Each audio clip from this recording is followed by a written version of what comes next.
Welcome to the Sleep is a Skill podcast. My name is Molly McLaughlin, and I own a company that optimizes sleep through technology, accountability, and behavioral change. Each week, I'll be interviewing world-class experts ranging from doctors, innovators, and thought leaders to give actionable tips and strategies that you can implement to become a more skillful sleeper. Let's jump into your dose of practical sleep training.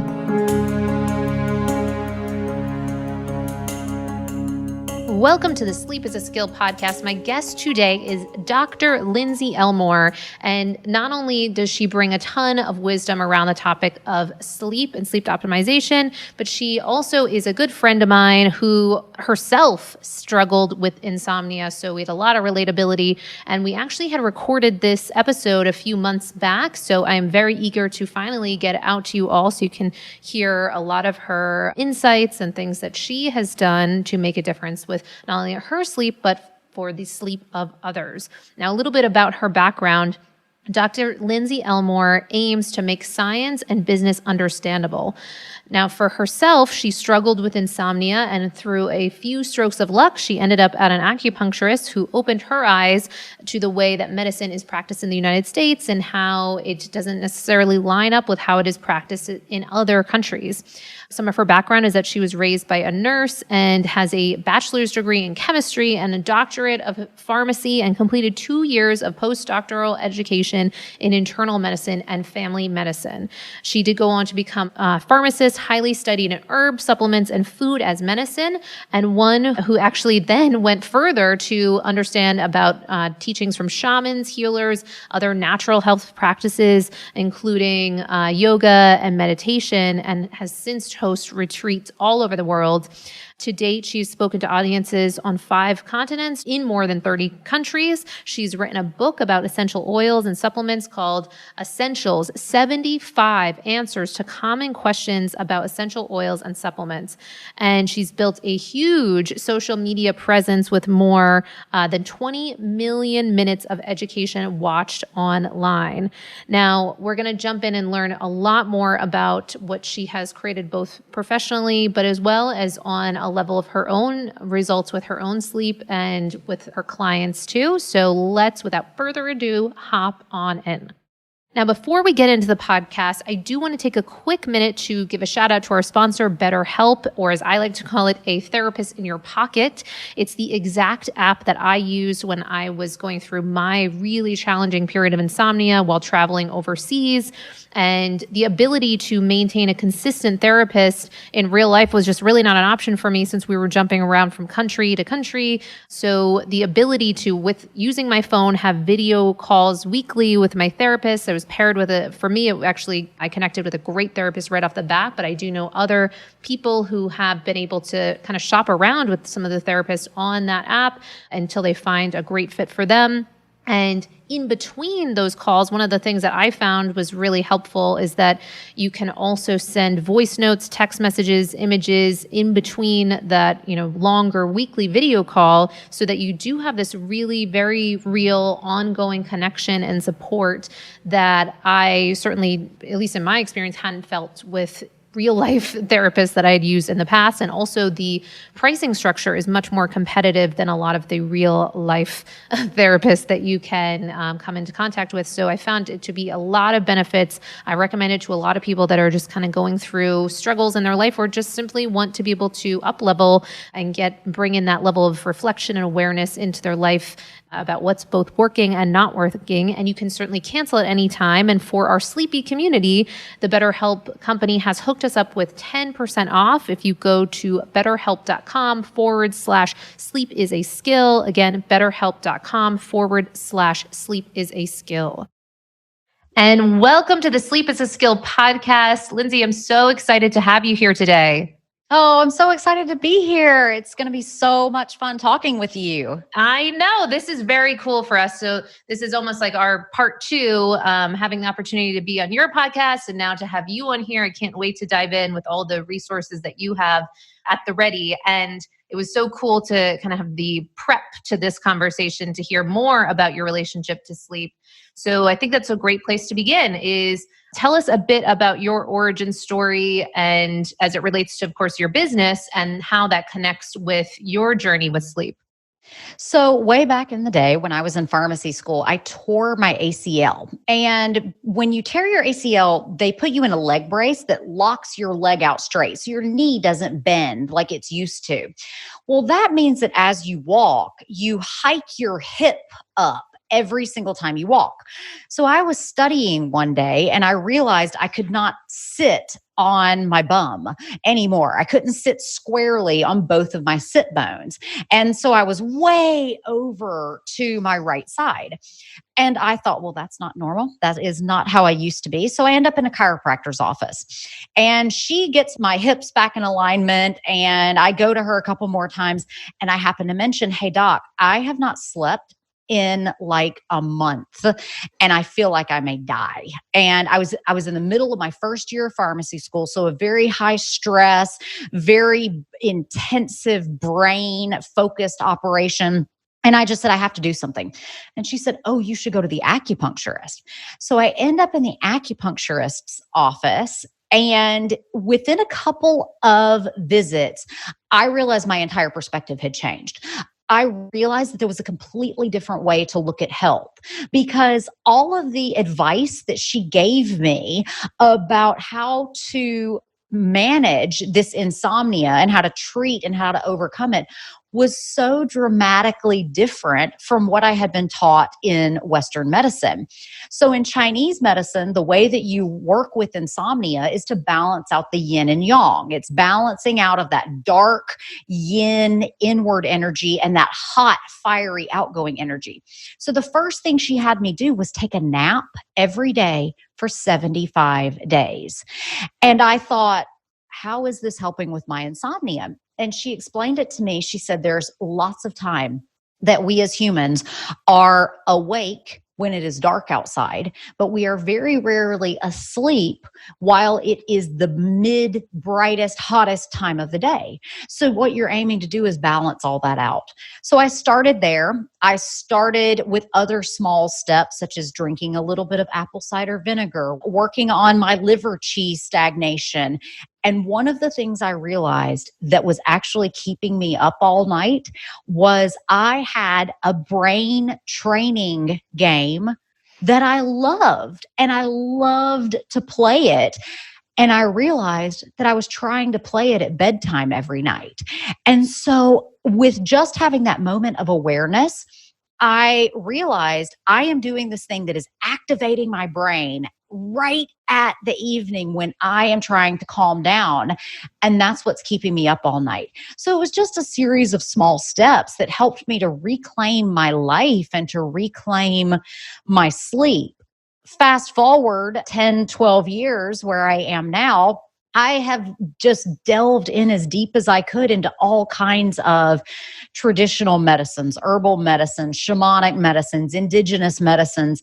I have learned as much as I can about essential oils and herbs and supplements. And I'm just now beginning a really deep functional medicine journey. I've been in the plant-based cooking world for a long time and the gluten-free cooking world, but I want to find a way to tie that all together because I am a pharmacist. I know a lot about medications and I tried the medications to treat insomnia. And you know that feeling when you take the medications for insomnia and you somehow, even though you slept all night, you still wake up feeling like completely exhausted and like zombified the next day.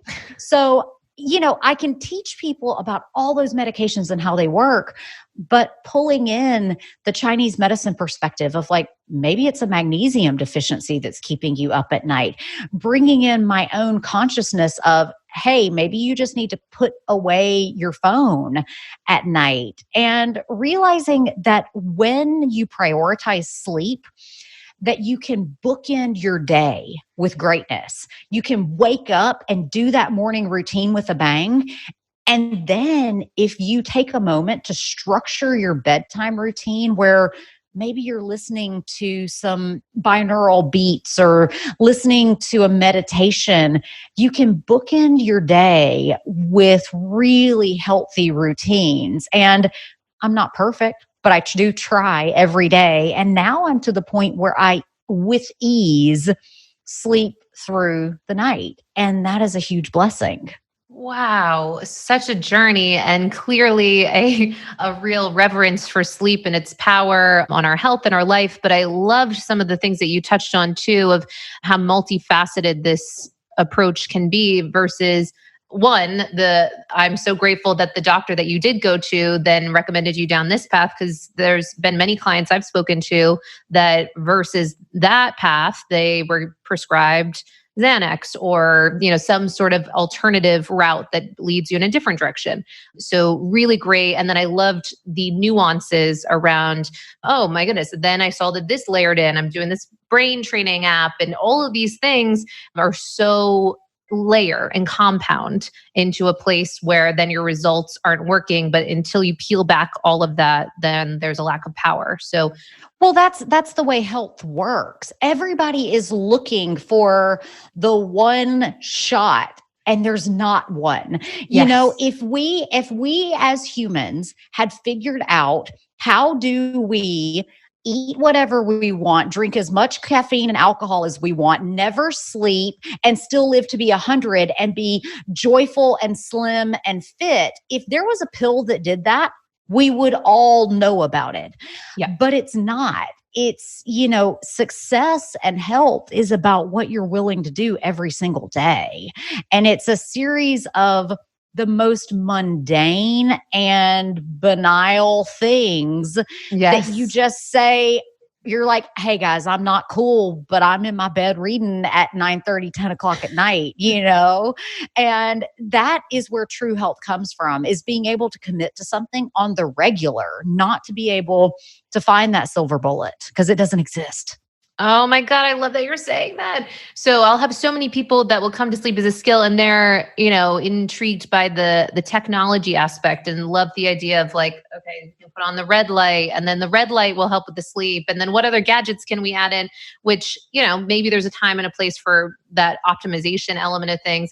But the real meat of it is so much exactly what you're saying. It's the unsexy, the bookends of the bedtime. And I consistently do that and prioritize that. I leave a little bit early from the thing that I'm out doing at night to get back to maintain some sort of equilibrium and balance. All of those things are much more, it's a different type of conversation to go into that approach. So I love that you're talking about that.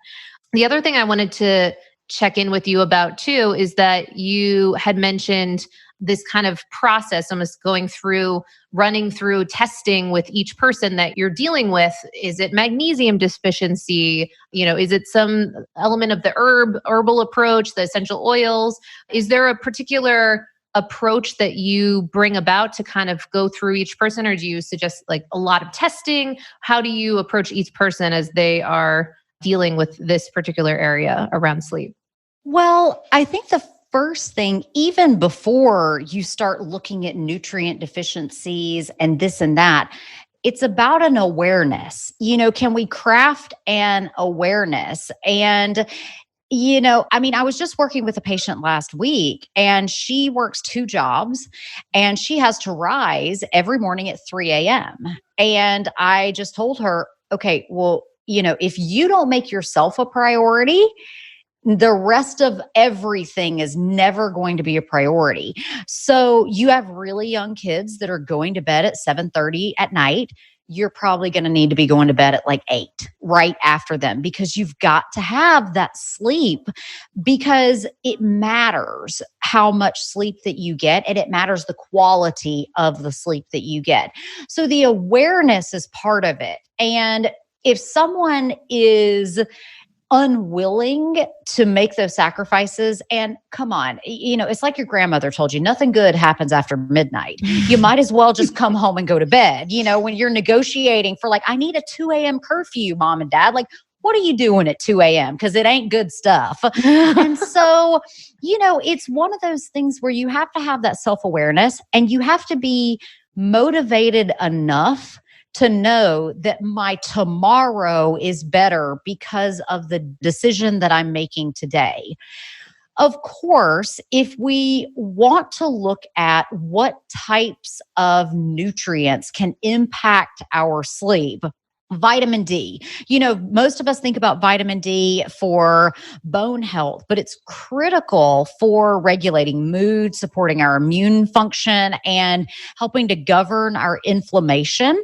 And vitamin D also affects not only how much sleep we can get, but how well we sleep. And so vitamin D is one of the most common nutrient deficiencies that is tested for. And so you may consider asking, like, hey, can I get tested for this? And one of the things about allopathic medicine within the United States is I think that there is sometimes a lack of respect for subclinical deficiencies. And so you may come out where you're normal according to the scale, but yet you may be down there at like the very bare basement membrane. You know what? Taking a supplement every day, I argue with people that are like, if you don't have an overt deficiency, it's not going to help.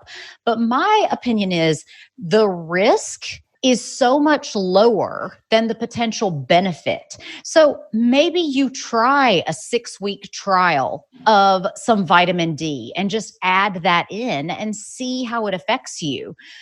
We also know that vitamin D, so how does vitamin D work? Well, vitamin D helps to train and to regulate our circadian rhythm. And so vitamin D, so you talked about how some of your listeners are all into biohacking, like how do we overcome what our genetics say about us? So vitamin D helps to activate 2 circadian clock genes. And this is what tells us, hey, it's daylight, wake up. Hey, it's dark, go to bed. And so if you can go outside and get some vitamin D and tell your body like, hey, it's daylight, I'm supposed to be awake. When you come back in and it's dark, this is going to help to regulate that clock. We also see that vitamin D can affect the severity of sleep apnea. So if someone is struggling with sleep apnea, maybe on that verge of going from their inclined pillow to a full-blown CPAP machine, number one, the benefit of losing as little as 5 pounds can be profound on your risk and the severity of your sleep apnea. Supplementing with vitamin D can be another way to help offset the severity of your sleep apnea. We also think about vitamin E. So vitamin E is critical as an antioxidant, and it's very important for the function of our brain.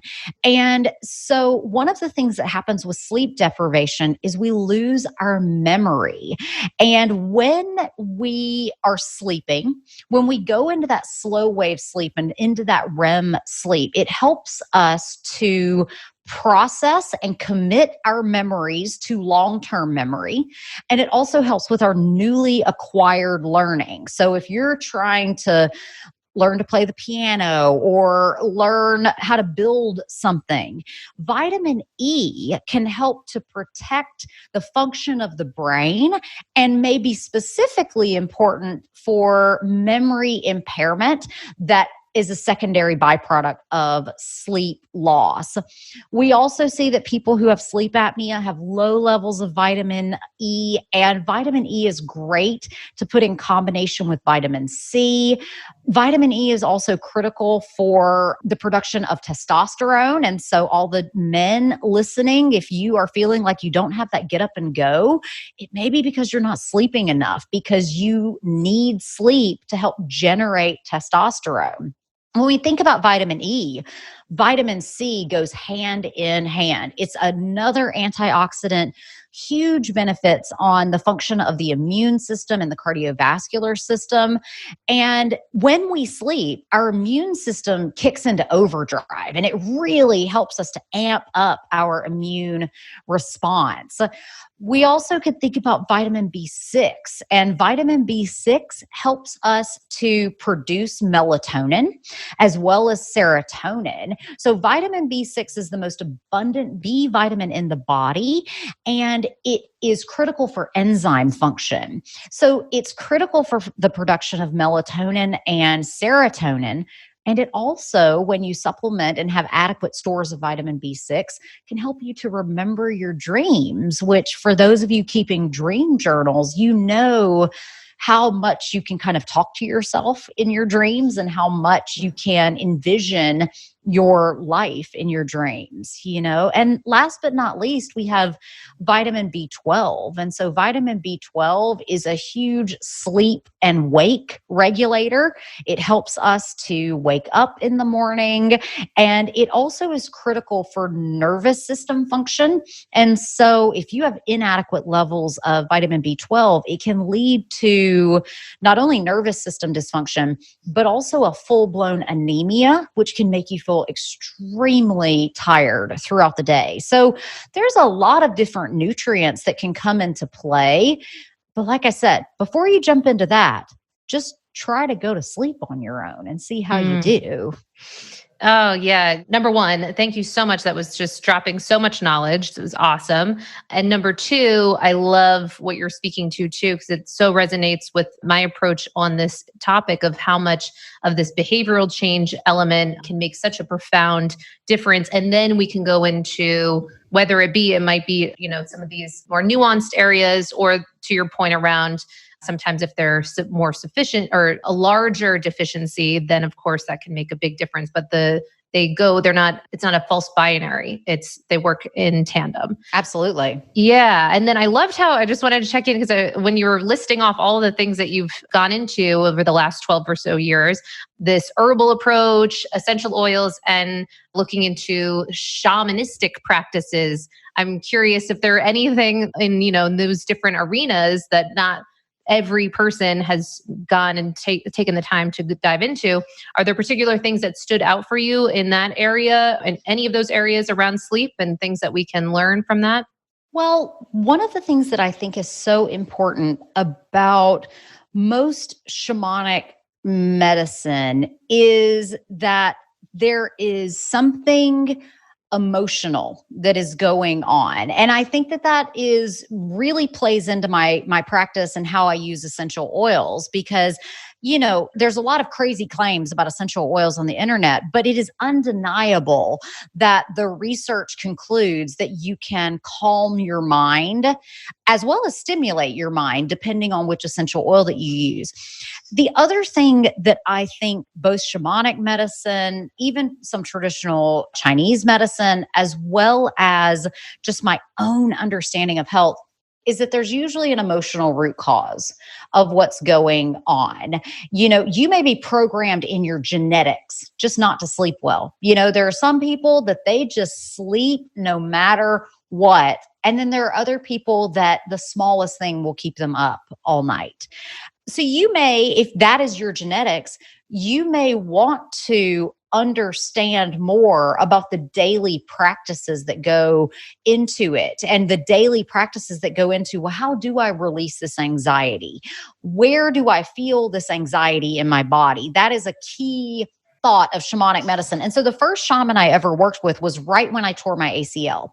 And she asked me a profound question that I've asked myself since then. Whenever anything goes wrong in my life, if I can't sleep at night, if I cut myself with a knife while I'm cooking, if I am in a fight with my partner, whatever it is, why did I need this injury? Is a great question to just ask ourselves. And this is one way that a lot of people suffer from insomnia because of chronic pain. This is one of the ways that I overcame a chronic pelvic pain. There's nothing worse than going to the doctor and being told, well, there's nothing physically wrong with you. We've scanned you. There's nothing this, there's nothing that. That is an opportunity for you to say, well, what is going on? If it's not cancer and it's not a cyst and it's not that, what is going on? And so working with shamans helped me to understand the power of visualization. And so, going and yoga also really helped with my power of visualization. And so practicing breathing exercises, visualizing where is this pain in my body? What does it look like? What color is it? Does it have a shape? Does it have a form? I remember back when I was suffering from chronic pelvic pain, I envisioned the pain as this gold ball of thread. So every time it started really flaring up and hurting, I would just envision, just with gratitude and with love, just pulling one of those threads out, just one by one, asking the pain, like, can you leave my body? Now, that may seem ridiculous if you're suffering from a slipped disc or if you've had a terrible car accident that's left you with debilitating pain. But we know that the images that we craft in our mind have the power to manifest in our body.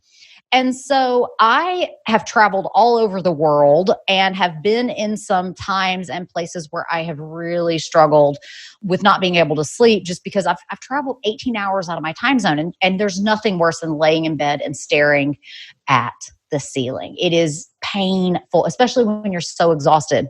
And so practicing things like yoga nidra, which is the yoga of sleep, realizing that because of the way I can control my breath, maybe there is a way that I can control my sleep.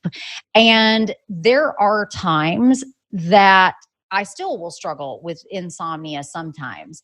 And I find myself waking up and I'm like, okay, well, I was asleep for 15 minutes and I give gratitude for that time that I was asleep. And I just ask, whatever you call it, God, the universe, the planets, the whatever, you just ask, like, allow me to sleep, please. Just allow me to sleep and sink into that. For goodness sakes, don't pick up your phone in the middle of the night. I mean, one of the best pieces of advice I ever got about insomnia was don't have a clock next to your bed. Yes. Because if you're waking up every 15 to 20 minutes and you're like, oh, it's 3. Oh, it's 3:15. Oh, Lord, I made it to 3:45. Oh, goodness, here it is, 4 a.m. And you're stressed. You're chronically stressed versus, okay, I'm awake and now I can go back to sleep. And just allowing that space to slide back into it instead of trying to force sleep, because you're never going to be able to force sleep. Oh, that is so wise. And I love what you're pointing to too, because part of what we'll discuss at Sleep as a Skill is this concept of a sleep tripod, and that psychology, physiology, and environment are all so crucial to being able to have that workability. And you're pulling from all of those areas. And sometimes it can be some of those small shifts that can make all the difference for many people, because it's just that simple behavior, but within this decision to no longer harp on the what's going to happen if, oh my God, it's 4 a.m., count backwards, I'm only going to have 3 hours, and all the meaning making that goes on there.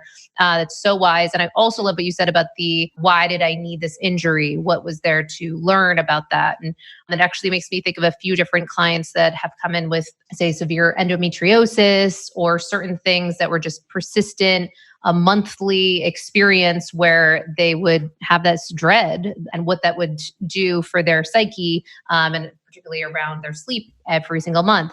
Which brings me to a question. I know that you have some expertise as well for the women in the audience, and if for the men listening, the women that they care about, to how to help support that management of our cycle when we are of menstruating ages, and how that impacts our sleep. Absolutely. So every single month, women go through dramatic fluctuations in hormone levels. And that's because our body is a very delicate interplay between estrogen, progesterone, follicle stimulating hormone, luteinizing hormone, as well as all the serotonin and the dopamine and the testosterone and all the things that go along with it.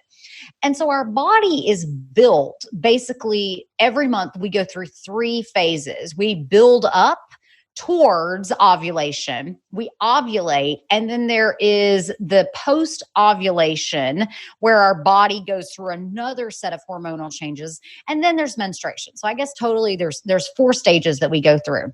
So after ovulation, our estrogen levels begin to drop off, and our progesterone levels begin to drop. And so both of these so progesterone is a very calming hormone. And so many women note that after they ovulate, they start to have these problems with sleeping. Another thing that happens is low progesterone can cause an increase in our body temperature. And I'm sure that many of you know how wonderful it is to sleep in a really, really cold room. Well, when your body temperature rises, this increases the risk of having night sweats. Low estrogen also contributes to sleep problems. So, estrogen plays a major role in the production of serotonin, and serotonin is responsible for reducing stress and encouraging feelings of well being. And so, your brain also uses serotonin to make melatonin.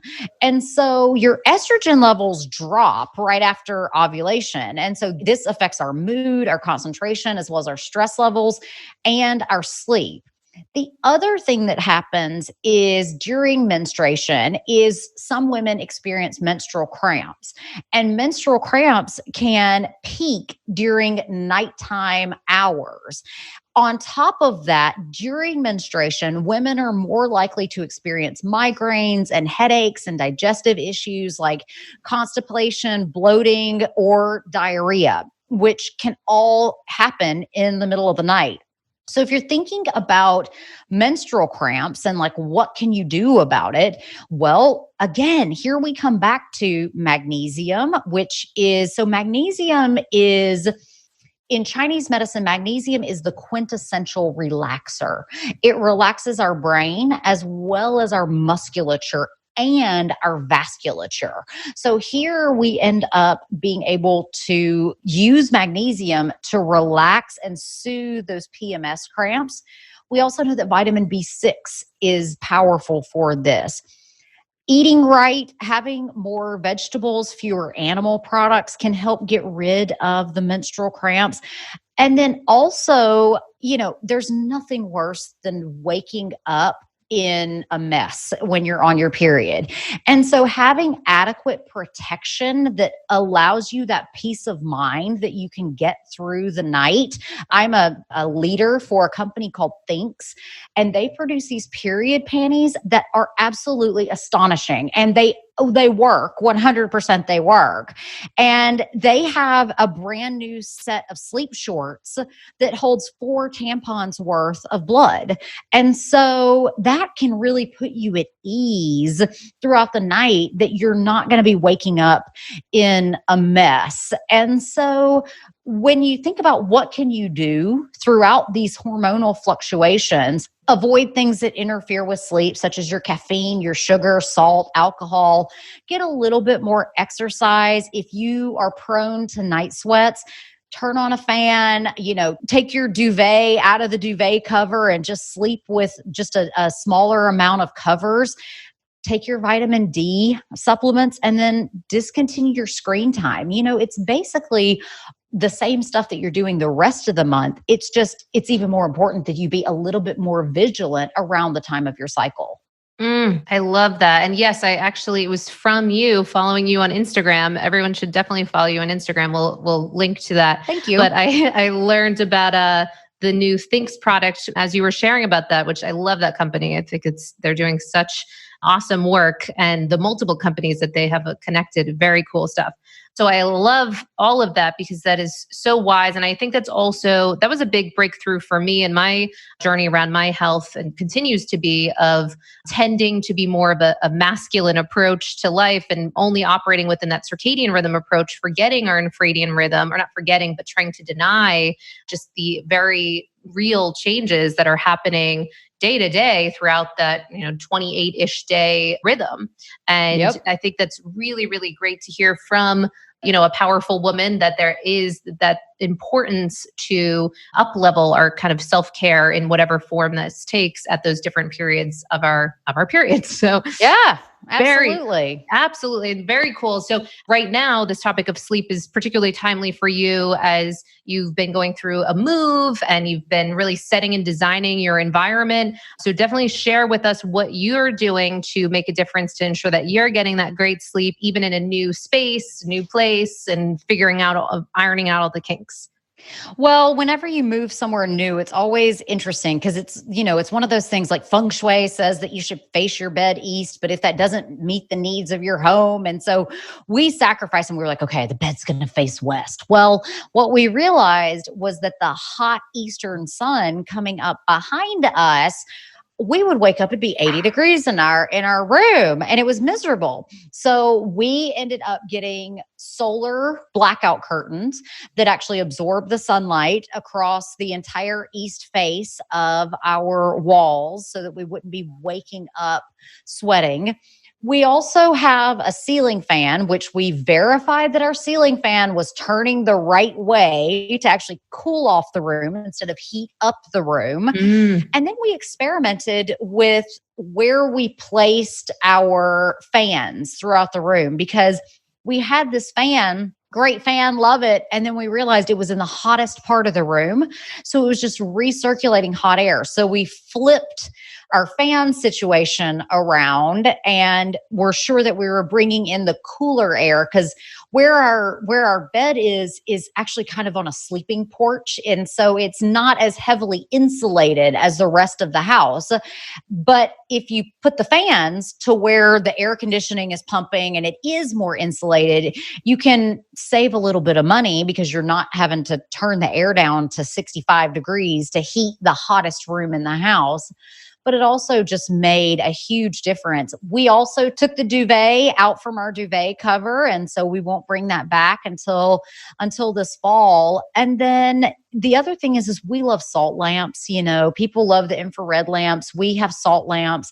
We have soothing crystals around, and we both are fairly disciplined to turn our phones off at night, which not only does it help you not pick up your phone and like, oh, what time is it again? But it also just reduces your exposure to the electromagnetic frequencies and the Wi-Fi signals, which some people say they're harmful for you. Some people say they're not. But, it's always good to take a break from your phone for sure. Absolutely. Yeah, I love that. And how about I know you're quite knowledgeable about essential oils. Are there key ones that you bring in around relaxing in the evening? Anything that are essential for you? I mean, there are so many amazing essential oils Yes. out there. You can start with some basics like a lavender and a frankincense, but you can also think of things like cedarwood, like vetiver, valerian, rue is an amazing oil around bedtime. Even things like Roman chamomile. And I also will bring in essential oils. Like if I know that I'm dealing with some kind of emotional garbage, I will bring in essential oils to help me deal with that before I go to sleep. So applying like cardamom over my liver if I'm feeling angry, or applying something empowering like a spruce essential oil to my kidneys if I know I'm feeling fear. And so, you can bring in all kinds of essential oil. I think that the key really when it comes to using essential oil is how deep of a breath you're willing to take. And if you can take those deep breaths just 3, 4, 5, 10 times in a row and let that be a part of your sleep routine. And then, getting up in the morning and hitting those citrus oils and the rosemaries and really getting awake and invigorated and using those essential oils, those invigorating essential oils instead of caffeine in the afternoon, around that 4 or 5 o'clock time frame where you're not quite ready to leave work. Essential oils can be a great way to kind of supplement without bringing in more caffeine into your day. So honestly, just turn on the diffuser at night and just let it go and have fun with essential oils. There's no hard and fast rules. Every person is individual. So there's a ton of them you could bring into your sleep routine. Oh, I love that. And I like that you brought in that duality of the day and night, and then really leaning into the energy of the day and the daylight, because it's a big deal for our circadian rhythm as we're helping people to bring about that clear on and offness to our days, which even just that alone can be really life-changing versus this want to make the entire day with such go energy, and it just really doesn't work for as far as the workability of our body and our sleep. And I also really love that you put in this optionality for people that are looking to minimize caffeine. That's a big area for many people that I'm working with at different points, also just around even anxiety and how to manage that. So when you're bringing those options in to still have that energizing effect, I love that you're speaking to something that is not gonna, kick you in the butt later on in the evening. So Absolutely. Yeah. I mean, if you are suffering from anxiety, in my opinion, the number one thing you can do is eliminate all caffeine. yeah, Just eliminate all of the caffeine because, if you're getting up and you're crushing 2 cups of coffee, and then all of a sudden in the middle of the afternoon, you're like, I'm going to need some kind of something to calm me down. What if you just didn't give your body that signal to get excited in the first place? It could be really transformative for a lot of people with anxiety to just get rid of the caffeine. such a big deal. Wow. Well, okay. You've dropped so much knowledge in this conversation. So what are some of the best ways that people can learn more about you? I know you've got tons of stuff that you're involved in that you offer. So where are all the places to be connected with you? Well, you can come to my website, lindseyelmore.com. I would love to invite you to come and listen to the Lindsey Elmore Show. If you want to listen to mine and Molly's episode, it is episode number 10. And then also in episode number 15, I talk about yoga nidra. And there is a yoga nidra that you can practice on your own towards the end of the episode. And while you're over on lindseyelmore.com, if you just go to the blog and search for sleep, there are a couple dozen blog posts about everything from the importance of sleep, ways that period affects your sleep. There is a CBD sleep balm, how inflammation impacts your sleep, all the things. So come and check it out. All the things, absolutely. And then when you're over on there too, make sure to follow her on different social media platforms because she's got a lot of stuff that she puts out. And absolutely check out her podcast. Really, really cool stuff there. Well, such a pleasure. I so appreciate you taking the time and looking forward to more things to come with you. Absolutely. Thanks for having me. Of course. Thank you. You've been listening to the Sleep is a Skill podcast, the #1 podcast for people who want to take their sleep skills to the next level. Every Monday, I send out something that I call Molly's Monday Obsessions, containing everything that I'm obsessing over in the world of sleep. Head on over to sleepisaskill.com to sign up.